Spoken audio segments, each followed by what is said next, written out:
The Harwich Mariners are back at Red Wilson Field for their second game in 3 days to try and right the ship against the YD Red Sox in another battle between Eastern Division opponents. Good evening, ladies and gentlemen. My name's Tim Foley. Alongside me, my broadcast partner, Colin Casey. And here we have, once again, the Red Sox and Mariners facing off for the second time in 3 days, Colin. And the last time these two teams faced off, it was a rather low-scoring affair all the way up until the very end of the game where YD got the last laugh. Yeah, it was an exciting finish in that one.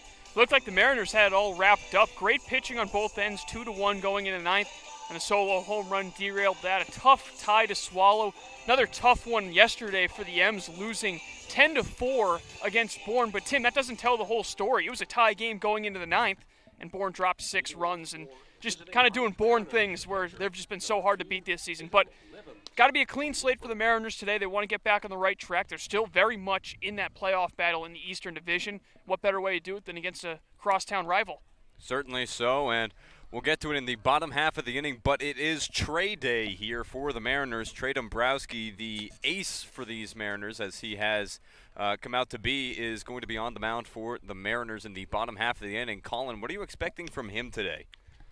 More of what we've seen so far against YD this year. He's just had their number. I mean, the strikeout to walks number is the thing that jumps out to basically anyone who checks a stat sheet on Trey Dombrowski this year. He's been absolutely outstanding. But on the other side, he's got quite the battle on his hands. Eric Yost getting an opportunity. Northeastern Husky, a teammate of Cam Schlittler, who went yesterday for the Mariners. Be interesting to see what he's got in the tank for this Mariners lineup. And so it begins. Tatum Levin steps into the lefty batter's box. Let's take a moment to run down the Mariners starting lineup. Leadoff man is the catcher, Tatum Levins. Batting second, the center fielder, Chris Newell. Batting third, the third baseman, Brock Wilkin. Batting cleanup, the designated hitter, Carter Putz. The right fielder, Press Cavanaugh, bats fifth.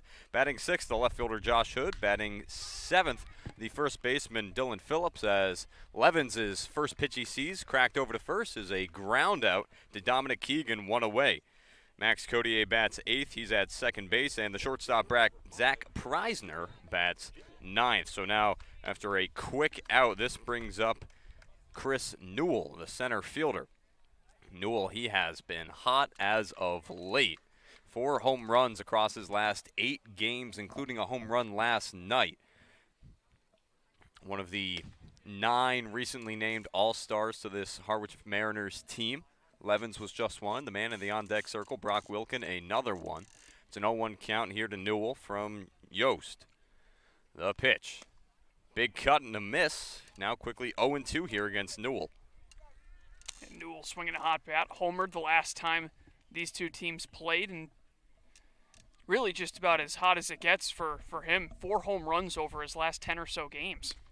Ball misses up high, count now 1-2. He really has been excellent. It's that late, this late run of offense, because he wasn't great to open up. It took him about a week or so to really get it going, and he has gotten it going, and he's got it going here. Single up the middle to get himself on first base. So that's a 1-out single for Chris Newell, and this will bring up Brock Wilkin. Obviously, we talk a lot about Newell's power, but his contact, something that kind of gets overlooked. Not trying to do too much on that swing, just a soft, easy swing, takes it right up the middle on Yost. One out base runner. Newell's essentially a second leadoff hitter following Levins in this Mariners lineup. Each of them have been bouncing back the leadoff duties. I believe it was yesterday or the day before where Newell was the leadoff guy. First pitch Wilkins sees is sliced back foul, and that goes off of a car. We saw a few cars get dented just the other day here at Red Wilson Field. I'm sure we're sure to see a few more here today, as that parking lot rather close. It's an 0-1 count here against Wilkin. On deck is Carter Putz. Ball is sliced back to the backstop. It'll be an 0-2 count. A bit overcast here, not a whole lot of blue to go around.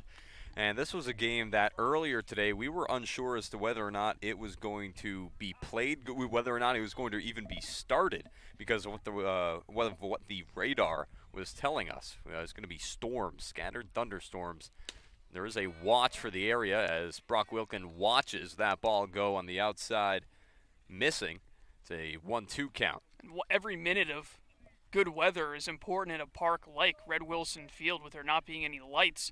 In fact, we actually saw that the first pitch between Bourne and Falmouth has already been pushed back to 6:30 due to inclement weather. Down goes Wilkin looking. Leaned in, thought about swinging at it, has a conversation with the home plate umpire on whether or not that was a strike. He will saunter back to the dugout nonetheless. This brings up Carter Putz. Putz, the designated hitter today for the Mariners, batting cleanup. He's got a man on first right now in Chris Newell. Yeah, Putz, like Wilkin, drawing back in the lineup, both of them getting the game off with the exception of Wilkin's pinch hit opportunity in the bottom of the 8th. First pitch to Putz, misses up high. Let's take a moment to set the YD defense. Doing the pitching, Eric Yost. Doing the catching for him, Cody Huff. The infield from right to left, Dominic Keegan at first, Wyatt Hoffman at second. Brooks Lee is back on the Red Sox at shortstop. Drew Bowser's over at third. Tanner Smith is in left, Tyler Williams in center, and Chase Luttrell is in right. Tatum Levens goes for second, Chris Newell goes for second, and a bit of a collision, it seemed, with the second baseman, Wyatt Hoffman, I believe, on the way over to the bag for Newell. Yeah, and part of what had him a little shaken up, he slid really late. He didn't get the best of jumps. A good throw probably would have had him out, but he slid really late, kind of jammed that right knee into the bag. He's stretching it right now, but he's a tough guy. He seems like he's all right. Newell, a guy who does have a good amount of speed. That's his 4th stolen base of the season. And having only played in so many games, 13, this being his 14th. The 1-2 count here to Carter Putz. Putz so far on the season batting .253. He's done an excellent job for these Mariners. Another all-star for this team. Really, 1 through 5 for this Mariners lineup, all all-stars, including the man on deck, Preisner Kavanaugh. The 1-2 pitch that misses up high. Count now 2-2. Mariners are wearing their blue tops with the red lettering, red numerals, white trim. Red Sox have the white tops, white bottoms, red numbers with the black trim. Yost stares in, and the pitch. This ball hit over the shortstop's head. That's going to get down. Chris Newell from second's going to round third. He'll come home to score. Putz will stand on first, and it's an RBI single for Carter Putz. Good to see Putz back in the lineup and producing. That day off wasn't really needed based on how he's been hitting all season long, but made the most of it, able to rip one out into left center field and plate the first run of the game. Putz just continuing to rake all season long. He adds to his RBI total to make it 11 on the season. A couple of guys with off days yesterday. Wilkin, another one of those guys. So as that one, of course, came in a late pinch hitting situation for the Mariners. Now in steps Preisner Kavanaugh. Takes a first pitch strike. Kavanaugh has been one of the better hitters on this Mariners team as of late. It was a slow start to the season for him. I remember did not get his first hit until about a week or so into the season. It took him a little bit of time to get adjusted. But now that he's arrived, he's batting .352, and a pitch that Kavanaugh misses on. It gets Cody Huff, the catcher, in a bit of a bad spot. He rolls over. Home plate umpire comes out, gives the ball to the pitcher, Yost. Takes his time to make sure that Cody Huff has as much time as possible to be able to recover. Huff took that ball, not sure quite where it went, but he rolled right over. I feel like we've seen that a lot this season with a bunch of catchers where they just get beaten up back there. You don't really appreciate them until you see it firsthand, how many deflections and wild pitches catch them in a bad spot. 0-2 pitch, that's hit out to left field. Charging in is Smith. He'll make the catch, and the inning is over. Chris Newell comes across the score thanks to a Carter Putz single. We move to the home half of the first inning. We'll get our first look at Trey Dombrowski. It's 1-0 Mariners on the Harwich Mariners YouTube network.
Welcome back into Red Wilson Field here in South Yarmouth. Tim Foley, Colin Casey, along with you for this evening's contest between the Mariners and the Red Sox. A 1-0 lead for Harwich. Let's take a moment now to run down the YD Red Sox starting lineup.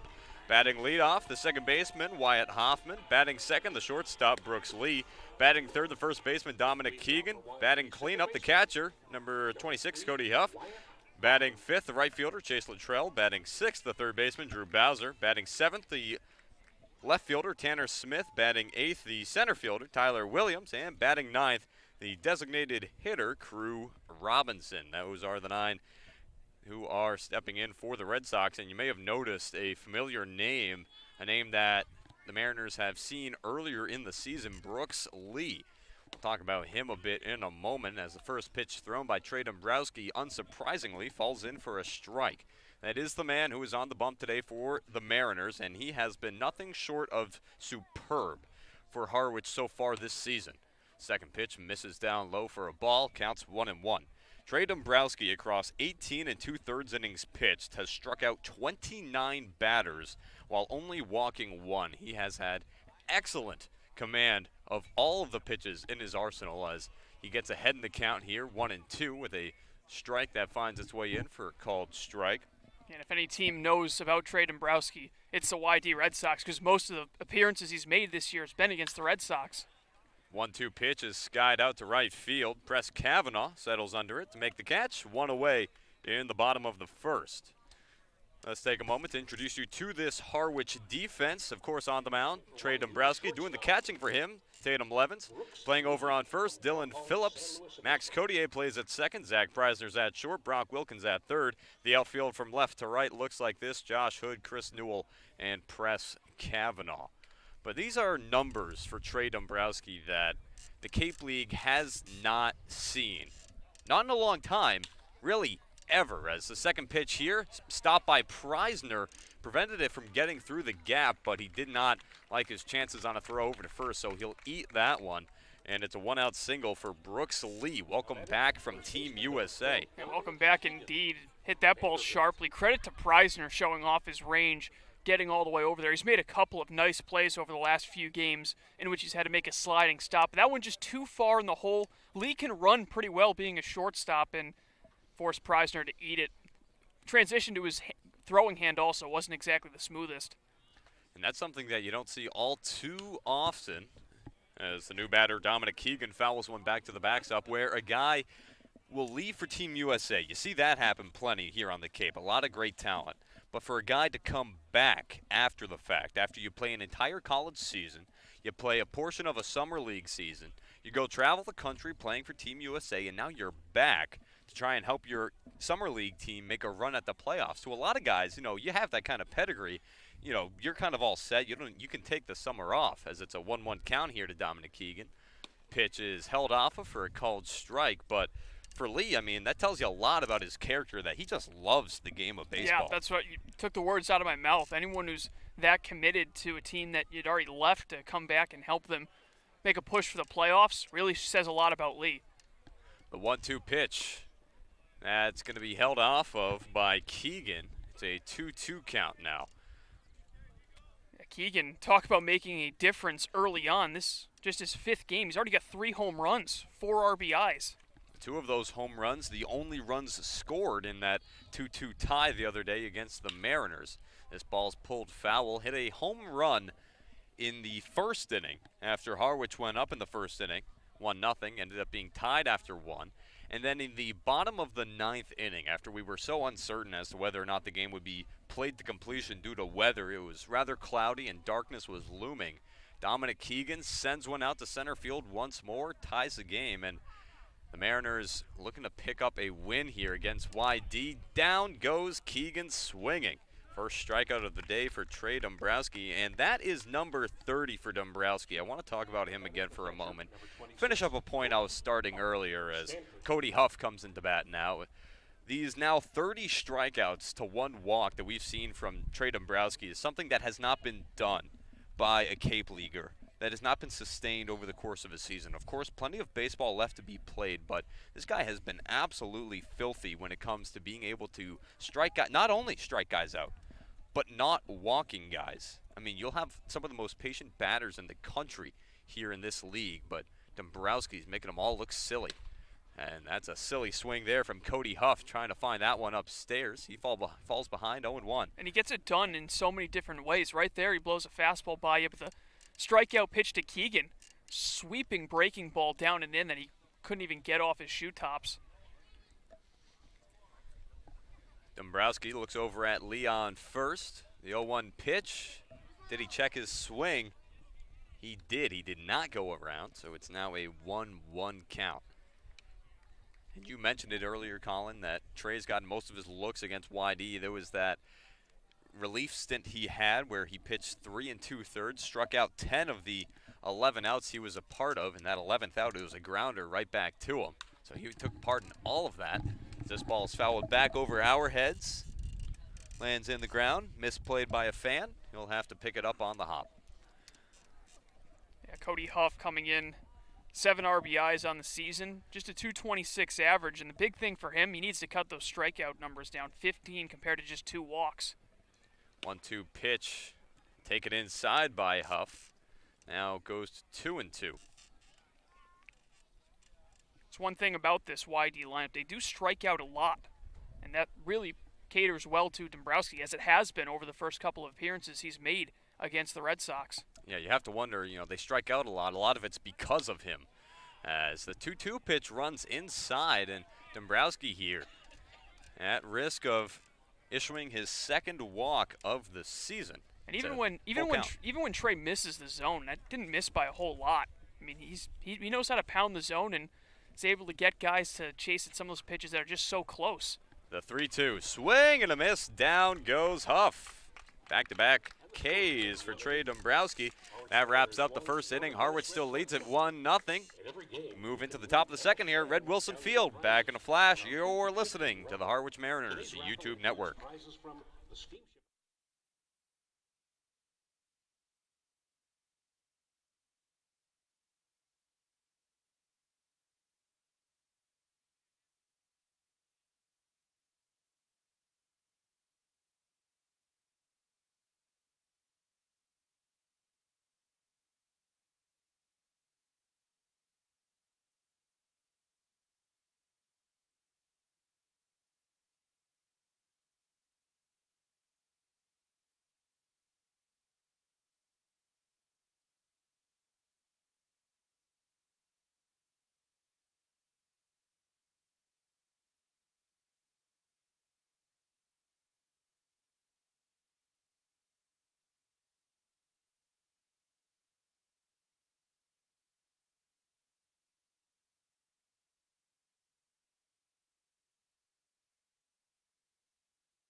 Welcome back into Red Wilson Field here in South Yarmouth.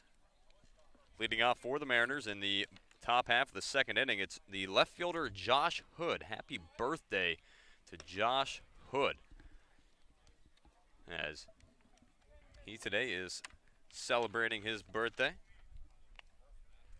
21 years old. Don't celebrate too hard. It's a 1-1 count here for Hood as he takes second pitch for a called strike.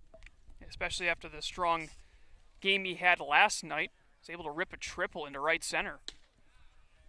Takes another pitch for a called strike. He's behind in the count here, 1-2. He has been playing well for Harwich so far this season. Had played well in the first few games and had a bit of a cold stretch, but he's come back a bit. He swings at the offer in the dirt. Throw on to first as it was dropped by Huff is in time, so that is the second strikeout for Eric Yost. Now batting, first baseman number 19, Dylan. Yeah, got him to chase on a low breaking ball. The pitch really didn't threaten the strike zone at all, and I think Josh knew it the second he came around on that swing that he'd made a mistake. So now you have the first baseman from Kansas State, Dylan Phillips, coming up, and he's really been a nice pickup for Harwich recently. I mean, just thinking back to that game the other day here at Red Wilson, as the first pitch dealt to him is in for a called strike. You think about how there was a play at the plate. The bases, there was runners in scoring position, each second and third. It was a squeeze play to try and bring the runner home from third, and Phillips charged into home.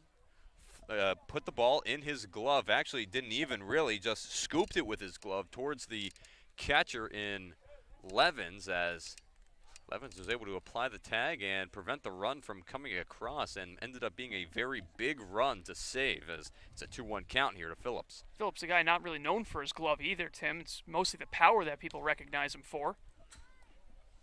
Certainly so. Phillips, for these Mariners, stepping in at 6 foot 225. He's rather built.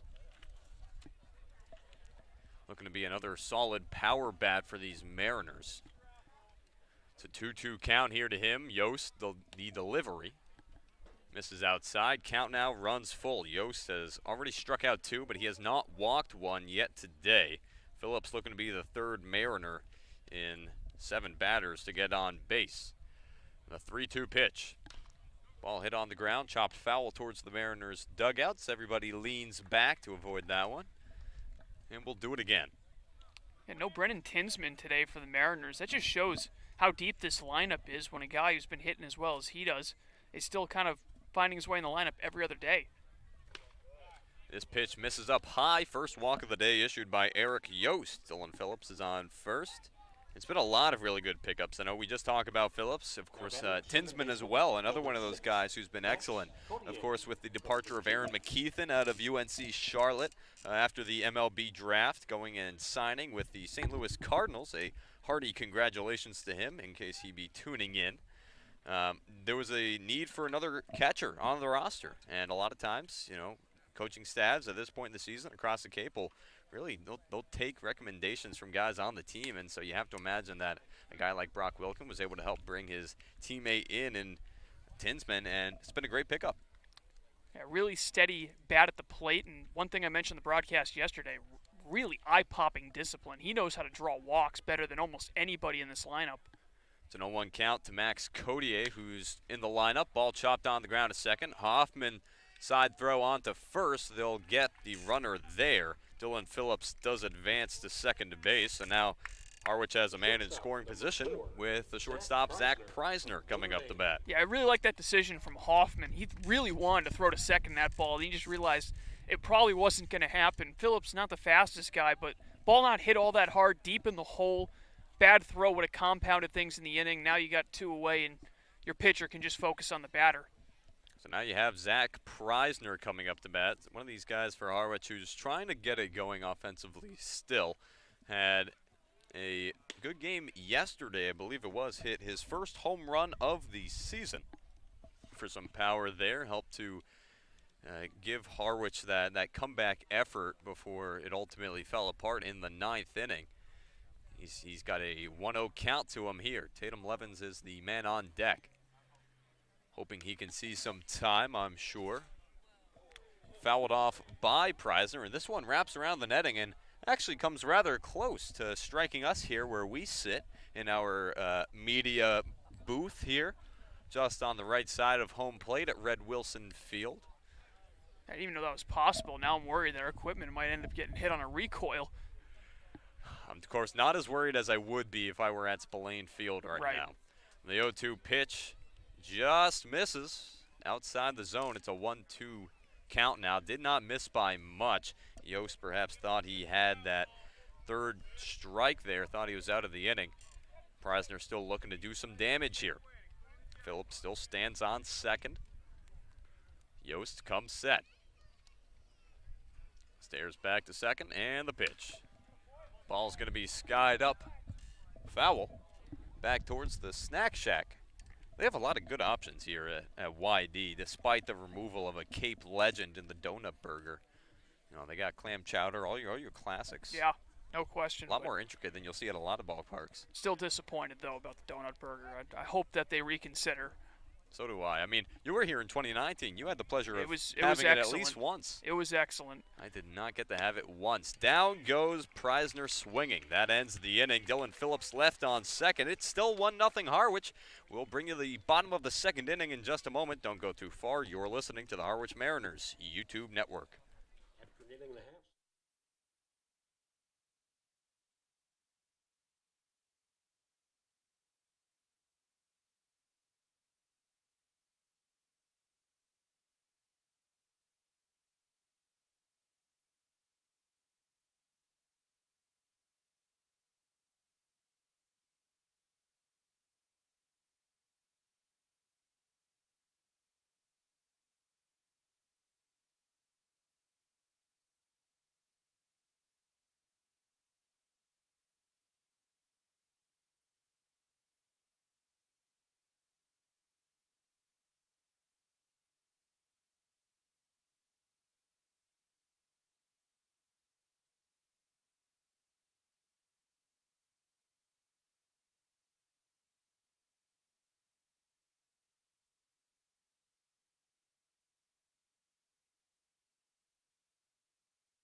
Welcome back to Red Wilson Field. Chase Luttrell, the right fielder, looking to get his licks in for the first time today for the Red Sox. It was a 4-batter inning for Trey Dombrowski last time around. Had one fly out to 9. Did give up a hit, as he is prone to. He's not unhittable, but he has excellent control of his stuff. And then he struck out back-to-back batters to end the first inning. He's ahead in the count here, 0-1. The next pitch, a pitch that is swung on by Luttrell, now 0-2. Yeah, Luttrell out of Long Beach State, the alma mater of new Boston Red Sox outfielder Jarren Duran. Yes, as he was called up recently from the Woo Sox. Ball misses outside. It's 1-2. He's a Cape Leaguer as well. Trying to remember what team he played for. I was about to say, I remember seeing some Cape League post regarding Duran. The 1-2 pitch from Dombrowski. Check swing from Luttrell. He did not offer. Levens wanted to check down to second and wasn't getting a whole lot of support from the third base umpire over there. Ultimately did finally wave. He did not go. The 2-2 pitch here from Dombrowski. Misses in the dirt, and the count runs full. Second time today we've seen a full count from Dombrowski. Last time around he struck out Dominic Keegan swinging. He's going to look to do it once more here. 3-2 pitch. Strike 3, looking down goes Luttrell, and he knew it too. He just put his head down, started walking back towards the dugout. Excellent pitch from Dombrowski. It seems like he makes an excellent pitch every single time the count runs full to him. I mean, that's about as unhittable as it gets, a front door curveball. Nothing that Luttrell could do much with it. 3 straight Ks for Dombrowski. Drew Bowser now steps in. First pitch is down low beneath the knees. Count moves to 1-0. This season for the Red Sox. Bowser, as he hits a ball over to the second baseman Codier. Throw on to first is in time to record the out. And that's 2 away now in the second. And that's one thing you like to see Dombrowski mix in. Obviously, it's great to see him strike out all these batters. But when you're able to mix in these 2-pitch at-bats where you get a ball in play, let your defense do the work, it really helps kind of lighten the load on your arm and not force him to have to go, only 5 innings. You can maybe extend to 6 or potentially 7. I mean, we saw from Dombrowski, as the count is 1-0 here to Tanner Smith, the most efficient start anybody has thrown so far this season.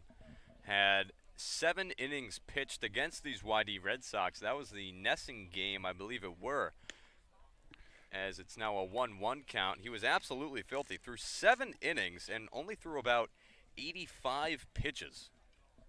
very efficient start. You're not going to get a whole lot of that here this season on the Cape. It's a 1-2 count now. I do have his stat line. Gave up 6 hits, 3 runs, 2 of which were earned. Walked 1, struck out 9, and did pitch 7 innings back on July 8th.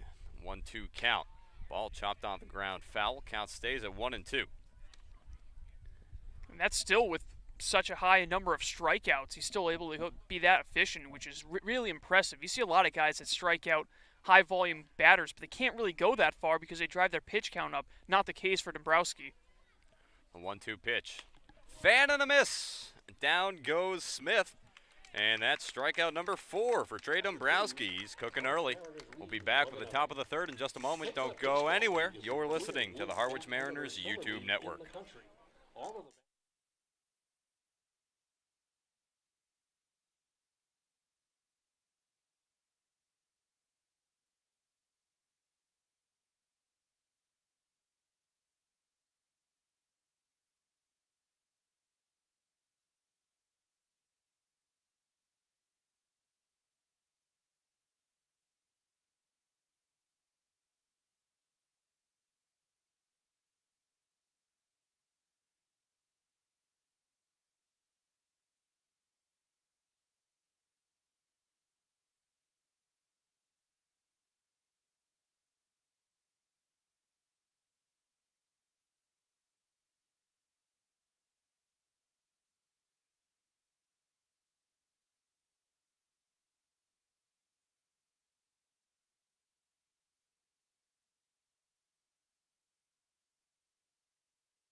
Welcome back to baseball here at Red Wilson Field. Back to the top of the lineup for the Mariners. Tatum Levin steps in, grounded out to third his last time up. First pitch he sees, a grounder this time to second, and once again, I believe it was the first pitch last time for Levins as well. Hit that grounder to first, this time a grounder to second, and there is already 1 away.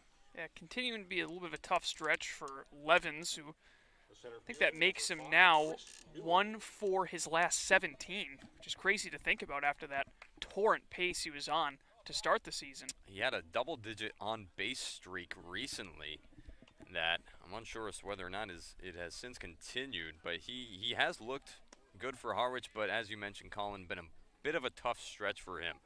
So Chris Newell now steps in. He tried to check his swing on the first pitch from Eric Yost. He did go around, says the third base umpire. 0-1 pitch, that one well in the dirt, not tempting enough for Newell this time. Last time up, Newell got on first with a single, ended up stealing second, and came around to score on a Carter Putz RBI. So, as he launches one, that's a single out to right. One hopper into the glove of Chase Luttrell, and once again for Chris Newell, a one-out single to put him on first. Another nice smooth swing from Newell. Just really impressive what he's put together over the last week. He's been arguably the best hitter in the entire CCBL. Not just the home runs. He's still able to find ways on base, and it's really important for him in that two-hole to do it, because then you have the big heavy hitters in the middle of this lineup. Brock Wilken looking to move him over at the very least, or maybe add on with one swing of the bat. I mean, Newell's come home to score in the first inning of so many games recently. Today he came home to score. Came home to score against YD last time we were here. He was the one run to come across when we were at Veterans Field just earlier this week. And then, of course, in the flood of runs that were put up against Hyannis, Newell came around to score, nearly did so twice. Yeah. Who didn't come to score in that inning? Ended up being left on second in his second at-bat around in Hyannis. It's a 2-0 count here to Brock Wilken, who struck out looking his last at-bat. That was the first strikeout for Eric Yost, who has looked pretty good, all things considered so far. Hasn't had to put up too much work. He does have 3 strikeouts to this point.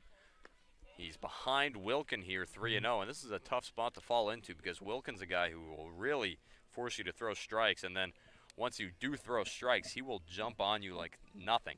Yeah, interested in seeing if he has the green light 3-0 or if he's going to lay this one off. Also interested to see if we might see Newell in motion again. Worked for Harwich last time, the 3-0 pitch. Wilkin had the green light. He swung on it. Ooh, that one just manages to bounce between two cars. That'll be a claim for another day. It's a 3-1 count here to Brock Wilkin. It'll be worth it in the end. A couple of years from now, you can say that Brock Wilkin broke your windshield. Yeah, how about that? Of course, be a bit of a bittersweet moment if you didn't get to keep the ball that shattered the windshield. Ball popped up, and again, that'll head foul. Full count here to Brock Wilkin. Yost so far has issued 3 strikeouts, 1 walk as well. That was to Dylan Phillips last inning in the second. Standing on deck right now for Harwich, Carter Putz. 3-2 pitch. Wilkin sends this one up the middle. Newell will stand on second, and it's a 1-out single for Brock Wilkin. Yeah, just station-to-station baseball right now from the Mariners. Wilkin took a couple of big hacks on 3-0 and 3-1, and then realizing, all right, situation here, runner at first, nobody out. I don't have to send this ball over the fence. I just need to keep the line moving. He did just that. Great piece of hitting with a full count. That really tells you a lot about a good hitter, is not just that they try to mash the ball over the fence, which is notably easier to do at a field like YD, but the fact that they can understand situations, as you put it, Colin, and just hit for contact, and as you put it, once again, just keep the line moving.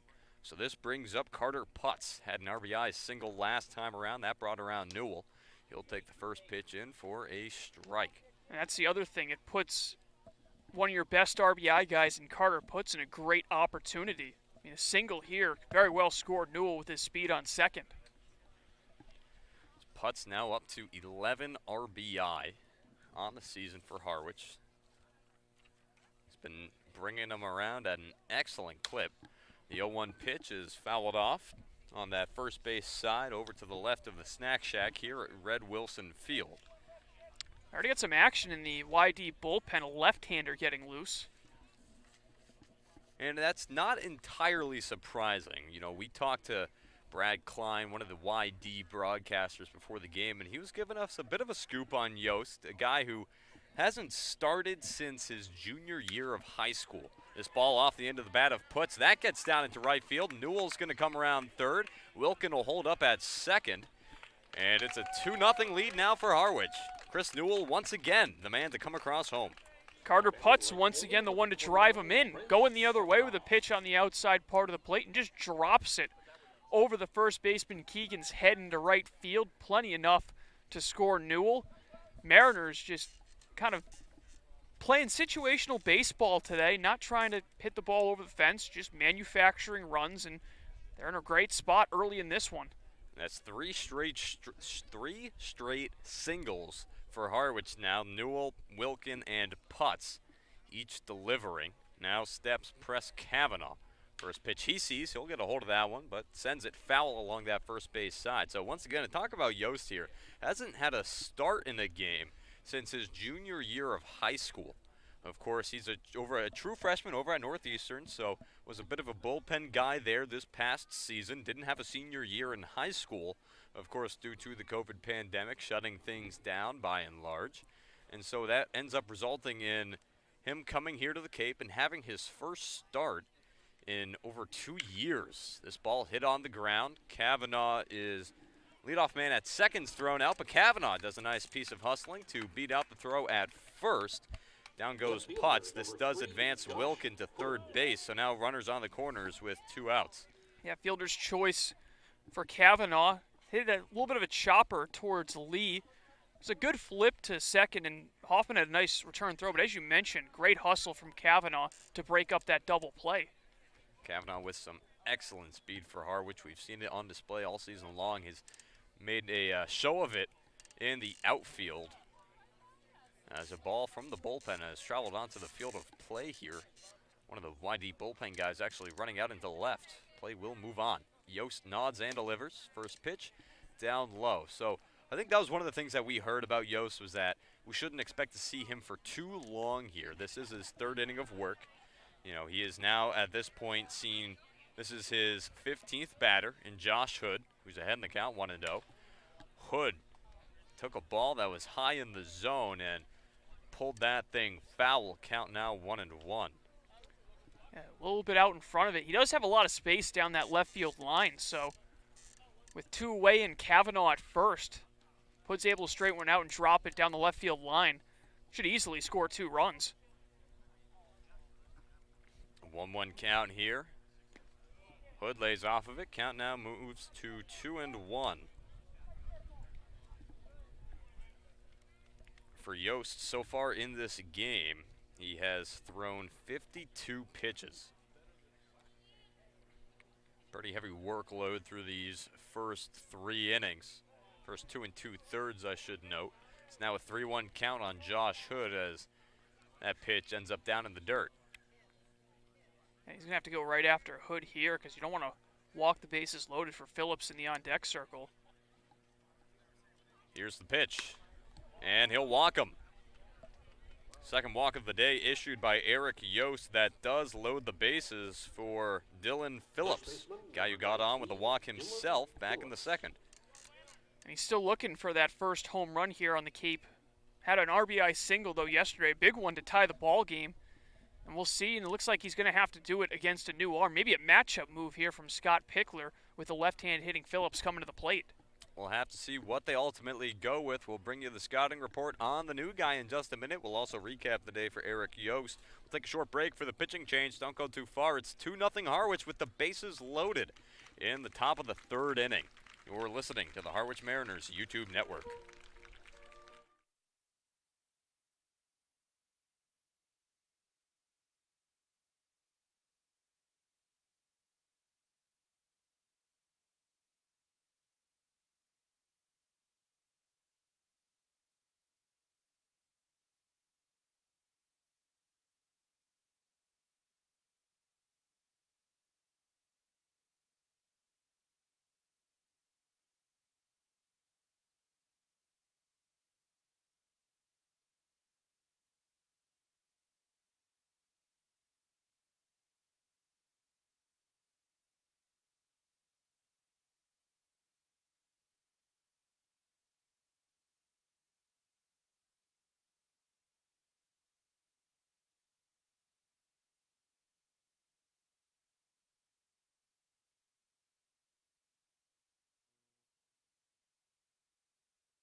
Welcome back into Red Wilson Field here, South Yarmouth. Tim Foley, Colin Casey still with you for the top of the 3rd inning here. The bases are loaded for Harwich. Brock Wilkin on 3rd, Press Kavanaugh on 2nd, Josh Hood on 1st, Dylan Phillips in the lefty batter's box. 2 outs here in the inning after Levens grounded out to 2nd, and Carter Putz was the victim on a fielder's choice on a Press Kavanaugh hit. First pitch dealt to Dylan Phillips is in for a called strike. So the new arm on the mound for the Red Sox is Ross Dunn. Dunn so far this season across 9 2/3 innings pitched. He's got an ERA about 1.82 6. He's given up 3 hits, 3 runs, 2 of which were earned. He's walked 10 and struck out 20. And he's 1 pitch away from a strikeout here. It's an 0-2 count to Dylan Phillips. Just the guy you want to get out of this mess if you're YD, and so far so good, ahead in the count on Phillips. Yost pitched 2 2/3, gave up 5 hits, walked 2, struck out 3, and he is on the hook for all 3 runners on base now, hoping his teammate Dunn can bail him out a bit. The 0-2 pitch. This one's cracked over the third baseman. Bowser down for a hit. Coming home is Wilkin. Coming home is Kavanaugh. Hood slides into third. It's a 2 RBI double for Dylan Phillips. Just an outstanding job going the other way with that pitch from Phillips with 2 strikes. You're taught to protect the outside part of the plate when you're down 0-2, and he just goes the other way with that pitch down the left field line and doubles the Mariners' lead with 1 swing of the bat. So now Josh Hood on third, Dylan Phillips on second, and that just leads back to what we were saying earlier. This addition in Dylan Phillips has been absolutely fantastic for Harwich, picking up a guy out of Kansas State to come into this lineup and start raking. As Phillips for him, as we take a look at his numbers, those are RBI number 2 and 3 on the season. This is only his 5th game on the year. And coming into today, he was hitting at a pretty good clip, batting .250. Continuing that here today, he's already 1 for 1 with a walk. The 0-1 pitch to Max Codier is down in the dirt. He grounded out to second last time around. So now 1-1 here, and once again, runners at second and third in Phillips and Hood respectively. Zach Preisner stands on deck. He's going to hope to get an at-bat here this inning. A 1-1 count. Down in the dirt again. It's a 2-1 count. Codier had himself a big hit here at YD his last time around. Dropped one into right field to play a run. Good opportunity here to repeat that success today. And that RBI double, of course, as you mentioned. This ball hit on the ground, just past Bowser again at third. Hood comes home to score. Codier is going for 2. Phillips comes home, and the tag is dropped at second base. So another 2-run RBI double for Max Codier. Another 2 runs in the inning for Harwich. They now lead it 6-0. Talk about right on cue, Tim. We were just talking about the double he had last time, just 2 nights ago, and this time, same thing we saw from Phillips, going the other way with it, just past the lunge of Bowser at third. With how slowly that ball was hit down the line, plenty of speed from Codier to get to second. He almost actually got tagged out, but good hustle to leg out that double and add to the Mariners' lead. First pitch dealt to Preisner is down low. That'll brush him back right at the feet. Been an exciting inning here for Harwich. This is the 9th Mariner to come up to bat. Standing on deck is Tatum Levens, the man who led off the inning.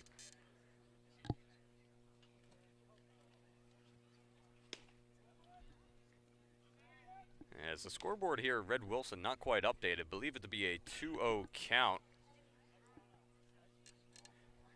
Shortstop's going to come in here, have a conversation, as is the catcher. Brooks Lee and Cody Huff each coming in to have a talk with Ross Dunn. Scoreboard not exactly updated still. We'll look to get you that count in a moment. This is a 4-1 count. That would imply that Zach Preisner should be walking down to first, and to be able to draw a 4-1 count on only 2 pitches is mighty impressive. It's actually a 2-0 count. There we go. We can confirm now. Of course, I'm sure our producer Chris Cassidy has been on it this whole time. Yep. Of course, nothing but the best. One of the best producers, if not the best, in the industry. 2-0 count here. Ross Dunn came in with the bases loaded with only 1 run having come across for Harwich. This ball skips away from Huff. Free base for Max Codier. He now stands on third.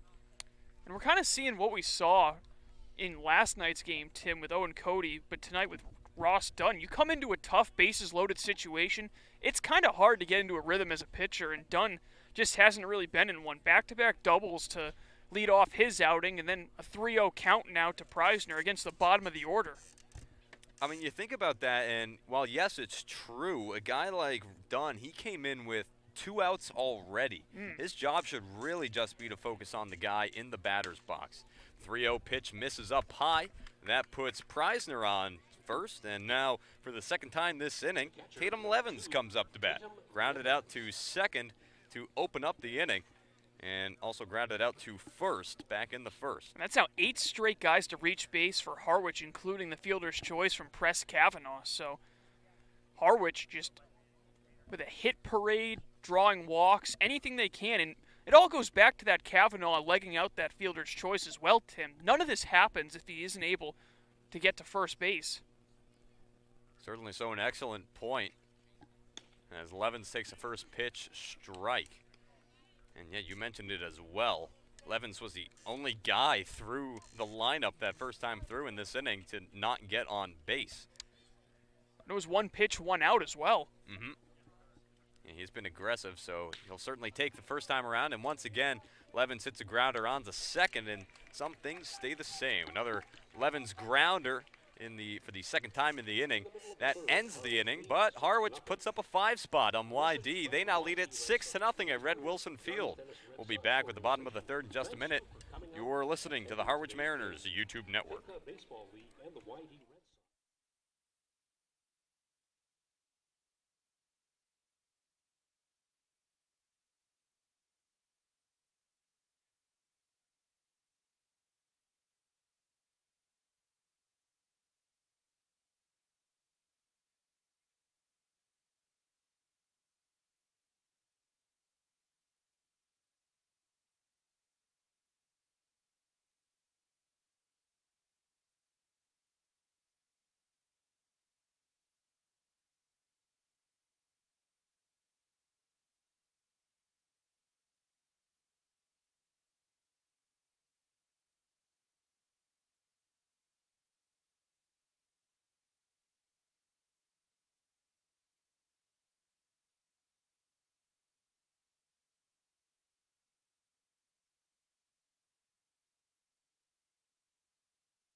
Welcome back into Red Wilson Field. Bottom of the third inning, Trey Dombrowski back on the bump. He's got 4 strikeouts through 2 innings of work so far, and while some Mariners have come up to bat 3 times already, Tyler Williams, this is his first time in the batter's box.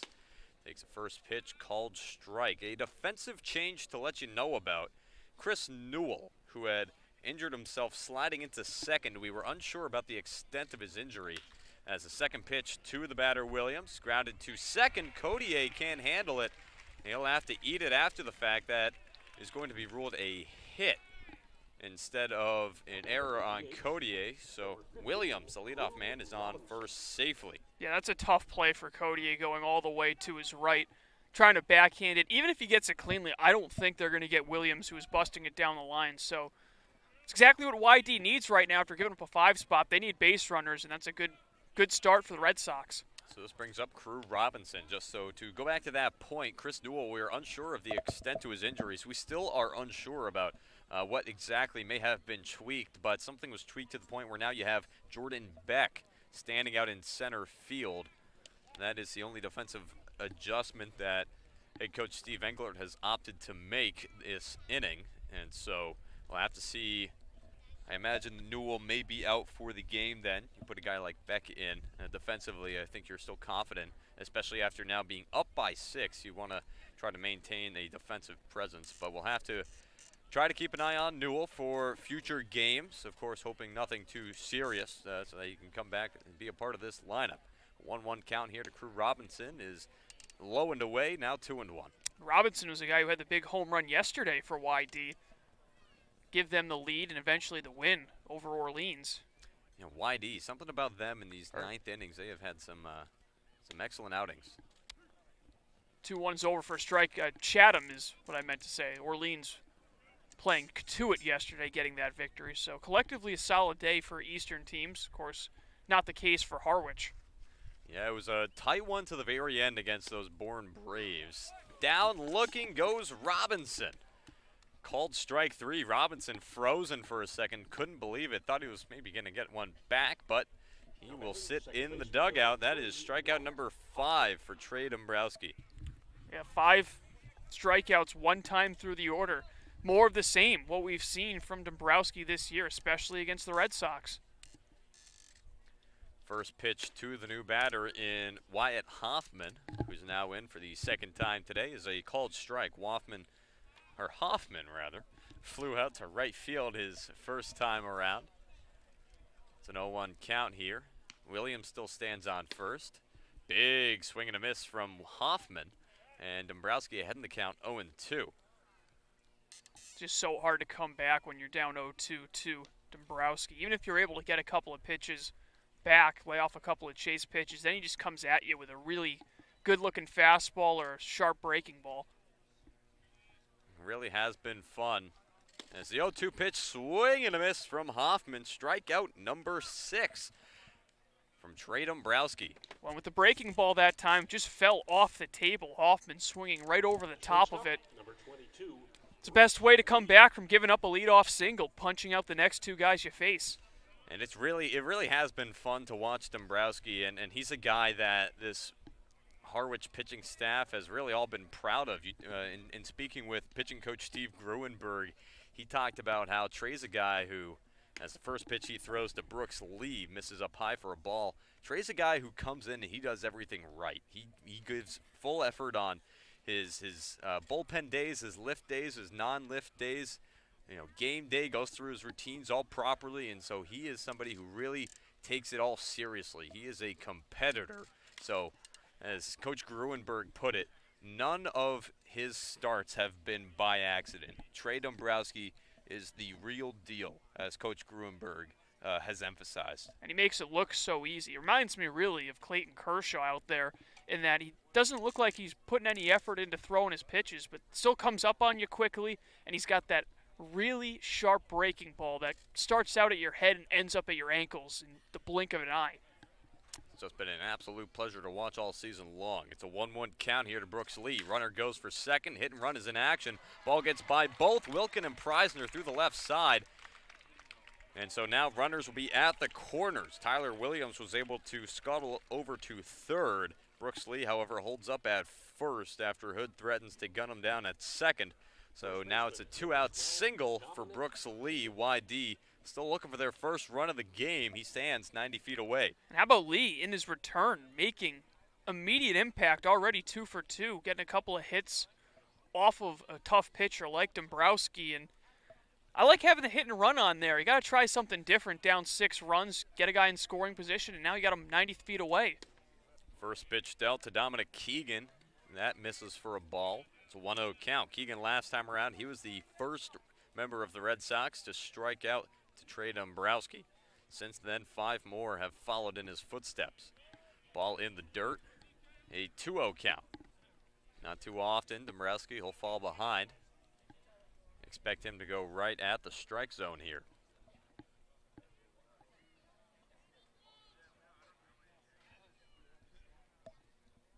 Williams on third as this ball is hit up the middle, or over the second baseman rather. Coming home to score is Williams. This moves Lee up to second.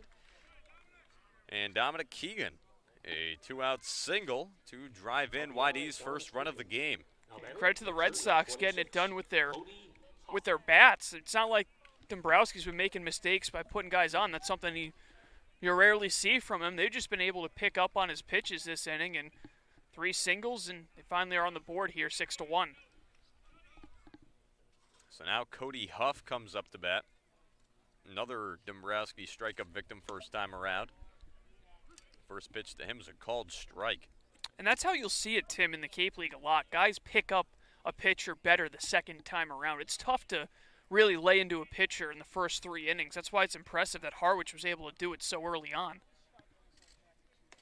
Second pitch misses down low, 1-1. Certainly was, and I think Harwich, knowing that they had a guy in Yost who was making his first start in quite some time, they really wanted to get on him early, not let him get too settled in, and they did just that come the 3rd inning. Second time around, Harwich got on him.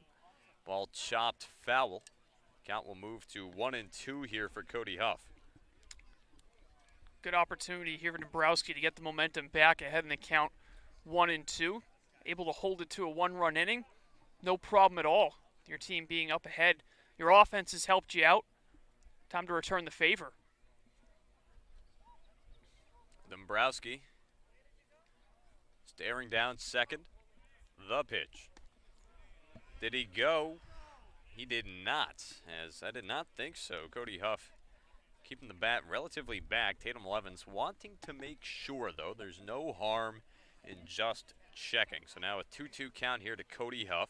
Dominic Keegan stands on for first. Brooks Lee on second. YD looking to string together some more runs. Some more 2-out offense, just as Harwich had last inning. This ball fouled off. Count will stay at 2-2. And a lot of that offense last inning, as Tatum Levens, he had grounded out to open up the inning, and then it was 3 straight singles before Press Kavanaugh had Carter Putz put out at second base, and then from there, the next 4 guys continued to get on base for Harwich after Kavanaugh. So a lot of 2-out offense for Harwich that last inning. YD looking for some of their own. 2-2 count here to Huff. Dombrowski settles on a pitch. In fact, he'll actually take his glove off and adjust his hat.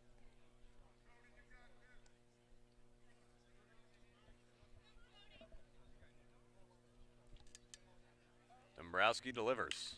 Ball's going to be pulled foul into the crowd. Ooh, and I think I saw that go off of a fan. That is a tough look. Dombrowski, he can throw it, and whenever it comes off the bat, it's going to come off at a fast speed. Always got to keep your head on a swivel, as we say time and time again on these broadcasts. Pretty good showing here today at Red Wilson. Hard not to hit anybody. Of course, not a whole lot of protection down that left field side. Yeah, if you're sitting down there, you got to be looking alive at all times. Especially with a parade of righties in the batter's box. This ball, that is choked up on, ends up going foul down the first base side. Huff, a righty, has a tendency to pull. He did break the bat on that last one. It did sound funny coming off the barrel. He'll have to get a new piece of wood. Weather is still overcast here. Not so much when it comes to wind. Not a whole lot of wind going on. So cloud coverage going to largely stay in place. Not a whole lot to blow it around. Flag out in left field above the Merrill Red Wilson Field scoreboard is not moving an inch. 2-2 count once more. A couple fouls here from Cody Huff. Dombrowski stares in. The Monmouth product looking to get his 7th strikeout in 3 innings. The pitch. Did he go? No, he did not find the strike zone, so the count runs full. 3-2 here to Huff. Steve Enwood shaking his head in the dugout. He thought that one looked good. Tough for us to see exactly where these balls are placed. Looked like it was at a good level. May have just been on the inside part of the plate. The full count pitch. Swing and a miss. Down goes Huff. Strikeout number 7. Happy Trey Day. We move now to the top of the 4th. Harwich leads it 6-1. YD does get one across. We'll be back in just a moment. You're listening to the Harwich Mariners YouTube network. It's for their support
Welcome back into Red Wilson Field for the play-by-play duties for the next 3 innings. My broadcast partner, Colin Casey. Colin.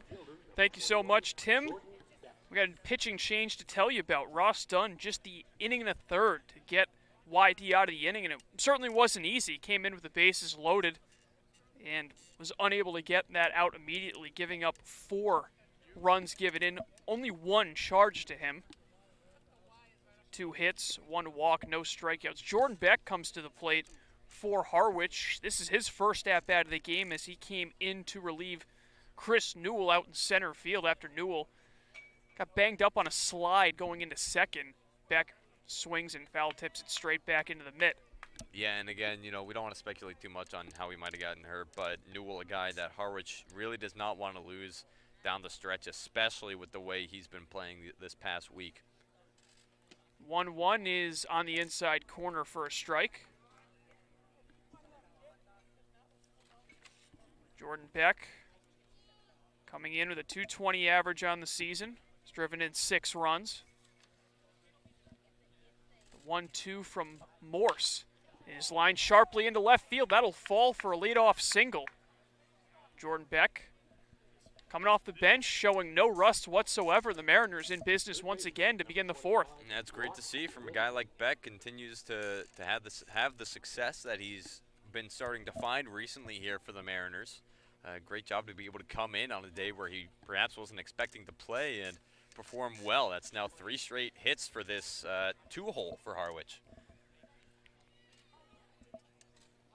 So here is Wilkin. 1 for 2, struck out looking in the first, then singled and came around to score in that big 3rd inning. First pitch breaking ball from Morse in the dirt. Nice stop by the catcher, Huff. Yeah, this is not exactly what you want to see out of the first batter and a pitch if you're YD. Not trying to have another rough inning. Runner goes, breaking ball taken for a strike, and into second is Jordan Becks with a steal. He's just been so aggressive since that Hyannis game on the base paths. He had a steal yesterday. He has one today. Yeah, and I think it really was that Hyannis game that kind of lit a fire under him. He had 3 doubles, several RBI to boot in that game, and it really helped him to get going. And he's been a different player for Harwich ever since that game. 4th steal of the summer for Beck. The 1-1 to Wilkin comes in and nearly gets him 2-1. Wilkin, another guy who's had some good success today. Of course, struck out looking back in the first, but had a real nice at-bat back in the 3rd. Took a 3-0 count, ultimately turned it into a single to help move Newell along. 2-1 from Eli Morse. Breaking ball, check swing. Brock able to hold up, 3-1. Morse has a really interesting delivery. I'm not sure if you've thought about that Yeah. either, Colin. He he really winds it up like you're trying to exaggerate it for some old-timey silent film almost. Like something you'd see back in the mid-1900s. There's a big swing by Brock Wilkin. Almost reminds me of Tim Robbins' character in Bull Durham, where he kind of leans back. Not quite as deliberate, but pretty similar. Beck takes his lead off second. Full count to Wilkin. Nobody out. Top of the 4th. And a bluff over to Beck on second by Morse. Wilkin, the team leader in RBIs, with a golden opportunity here. Putts in the on-deck circle. Payoff pitch. Breaking ball just outside for ball 4, and Wilkin able to draw a walk. 1st and 2nd for Carter Putts. Yeah, it's just the 2nd walk that Morse has allowed all season long, but an inopportune time when his team is down big, and you look to a guy like him to be able to come in and have a few shutdown innings after YD's already gone through 2 arms in the bullpen in a game where you're trying to keep pace with a team you're tied with in the East right now. Morse, 3 2/3 innings so far this summer, a 2.46 ERA, and in steps Carter Putts. He's 2 for 2 with 2 RBI singles. Swings at the first pitch and sends it in the air out to right field. Tagging at second is Beck. Catch is made by Luttrell. Beck on his way to third. The cutoff not going to be in time. So a productive first out from Carter Putz as he flies out to right to move Jordan Beck 90 feet away from home. Yeah, it's just been nothing but productive at-bats as a whole today from Putz. Had 2 RBI in each of his, had 2 RBI combined from each of his 2 at-bats. A single to drive in Newell in the first and another single to drive in Newell once again in the third. So, and it does a nice job moving along Beck to keep the line moving. That's something we've seen from Harwich so far in this game. They just know how to keep the line moving. Pitching coach out to the mound to talk with Morse. There'll be runners at the corners with 1 away, and Press Kavanaugh coming up. Kavanaugh 0 for 2. Flew out to end the first and reached on a fielder's choice and came around to score in the 3rd inning. And we already talked about it. It was imperative for him to leg that one out because 4 runs wouldn't have scored had he not beaten that throw. No, certainly so. That was definitely a catalyst for everything that Harwich was able to do last inning, and it really has just set the tone. And then Harwich again with 2 on here, only 1 out, and Kavanaugh in another position where he can be a big part of hoping to move this offense along. Kavanaugh, the right fielder out of UNC Greensboro. First pitch swinging, and he hits it out to right field going down the line, but it will curve foul. That one almost had distance to get out had it been fair. He's got a couple home runs this year, or at least the one I remember, the 2-run blast over at Veterans Field the other week. Drove himself home, of course, as a home run does. Yeah, the second of 3 2-run home runs in that ball game. The 0-1. Backdoor breaking ball misses outside.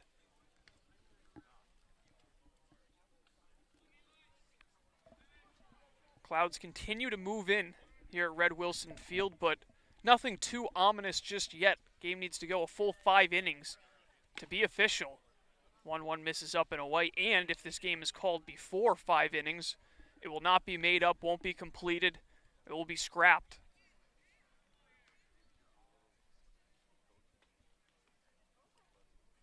Morse is 2-1, up and away. Count is now at 3-1. Josh Hood in the on-deck circle. See if Kavanaugh might have the take sign. Morse really struggling to find the plate. Comes set, now the pitch.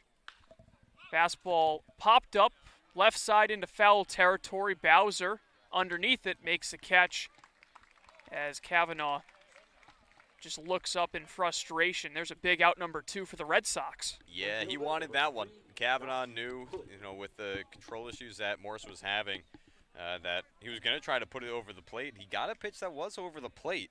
To his defense, Kavanaugh wanted to really rip that one because he was confident in himself more than Morse was in that pitch. But fortunately enough for Morse, ended up popping out to foul territory. So the runner's still at the corners with 2 down for Hood. Hood struck out swinging in the second, walked and came in to score last inning. Mariners lead at 6-1, looking for some insurance here. Morse starts him out with a breaking ball over for a strike. Some big news for Harwich alum yesterday, not on the baseball diamond. Former Harwich Mariner Pat Connaughton, Massachusetts native, winning the NBA Finals with the Milwaukee Bucks in 6 games over the Phoenix Suns, the first NBA title for Milwaukee since 1971. 50 years. Another throw over on Wilkin. The pride of Arlington. Yeah, he went to Notre Dame also, so a proud alum. Not too surprising then, if he played baseball there, he found his way to Harwich. Good point. 0-1 misses inside. Had a really key role in that Game 5, where the Bucks had been struggling early on against Phoenix, and he kind of lit that fire underneath them, and it was all Milwaukee from there on in the series. There's a line drive caught right at the second baseman, Hoffman, who had to take a couple of steps back but is able to make the play. And YD gets out of the inning unscathed. The Mariners strand a couple, We head to the home half of the fourth, Harwich 6, YD 1. You're listening to the Harwich Mariners YouTube network.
Welcome back to Red Wilson Field. Colin Casey alongside Tim Foley. Fans earn a bachelor's or master's degree, complete a certificate, or take a single course through the Division of Continuing Education and Graduate Studies at Curry College. In-person and high-flex classes run days, evenings, and weekends in Milton and Plymouth.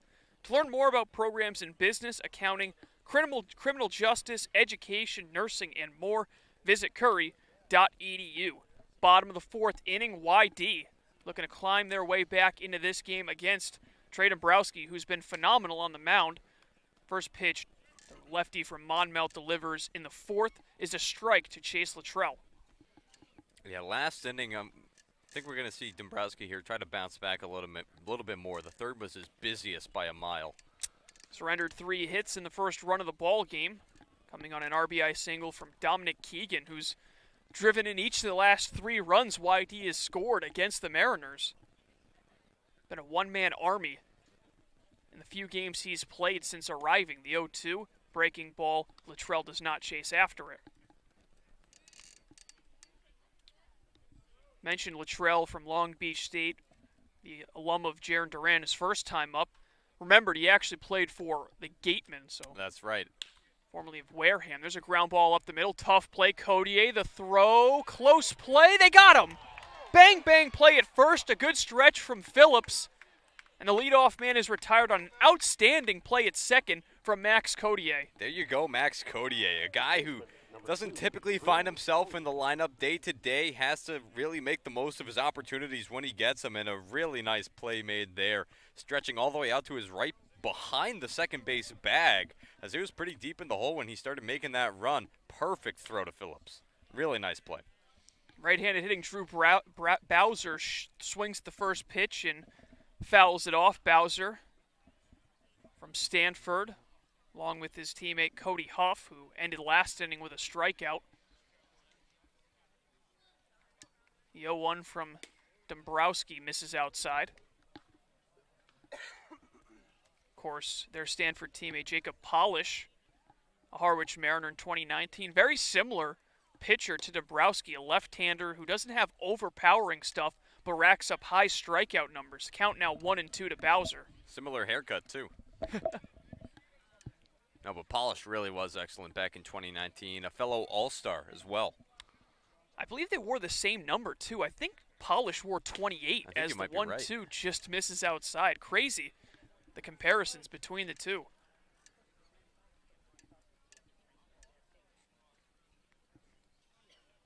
Bowser looking to avoid going 0-for-2 against Dombrowski, and he can't.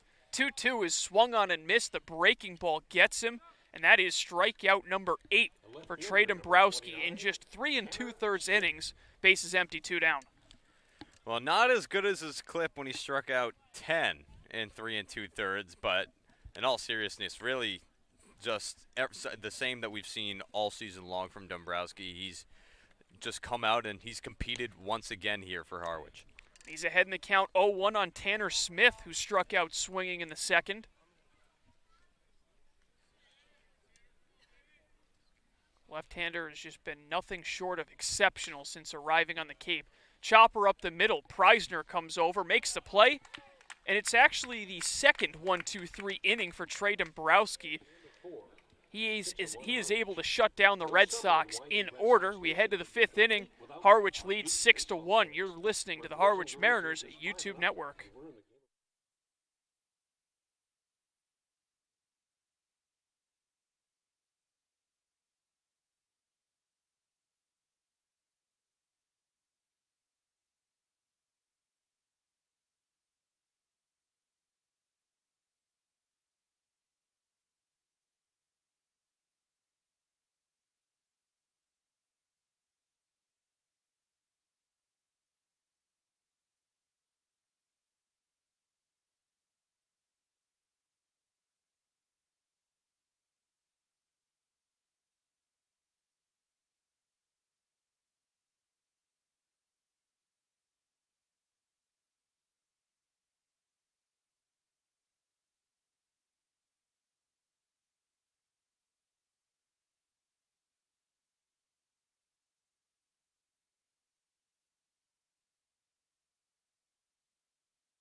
Another pitching change for the YD Red Sox to begin the 5th inning. They go to their 4th arm, Bryce Collins, on to make his debut. The rising sophomore out of the University of Arizona, right-hander at 6'1", 190, comes in a pretty low-pressure situation, Tim. But hey, if YD wants to come back, he's got to be strong. Yeah, they need somebody to start eating up innings. This is already their 4th arm in just 4 complete innings, as now the 5th inning of work getting started upon here. No pitcher so far has gone more than the 2 2/3 that Eric Yost did to open this one up.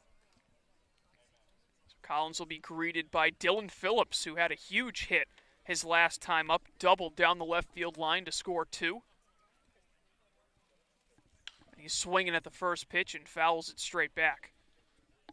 Yeah, we believe this is the debut for Bryce Collins. No stats listed for the righty, so we'll have to see what we get out of him here in this potential Cape League debut. One of the younger guys on the roster, count even 1-1, born October 1st, 2001. It's terrifying when the guys you're broadcasting for are 2.5 years younger than you.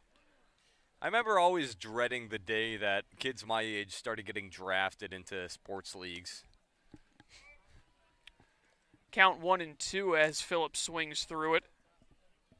Because up until that point, I'd always thought, there's still hope. Yeah. My playing days are long gone. Most certainly.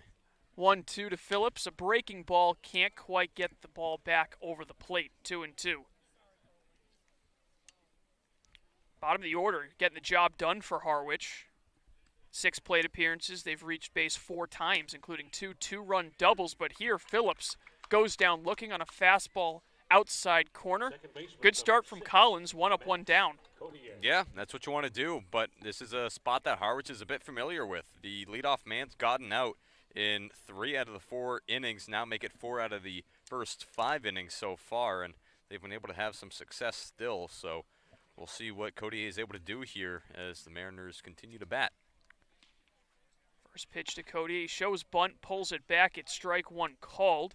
Codier grounded out to second in the 2nd, and then ripped a double down the left field line to plate 2 runs in the 3rd. Second straight game against YD with an RBI double. 0-1 is in there, strike 2. And he's having a good game so far. You know, you think about the double he had, you mentioned it, also made a really nice defensive play in the infield earlier to help secure a big out. So, nice game here so far for Cody A. Lays off a fastball outside. Good to see that bat coming alive, kind of following suit of his Virginia teammate Chris Newell. Both guys looking more and more confident at the plate. The 1-2. Breaking ball. He waits on it and lines it into right field for a base hit. Cody not slowing down when the last second he pulls up and heads back to first. He was thinking 2 bags all the way, but it'll just be a single this time. Cody has his second hit of the afternoon. Said it before, I'll say it again. He's having a good game, you know, and that just supports that even more. A really nice piece of hitting to pull that one out into right field, and he continues to have a really nice showing here at YD. And I said it back when he made that defensive play. It's so important to be able to do that when you're not a consistent presence in the lineup. It's impressive to do that when you're not getting consistent at-bats and you're not able to get into a rhythm. Zach Preisner swings at the first pitch and chops it foul outside of first base. Preisner a strikeout in the second, a walk in the third. YD infield looking to turn 2.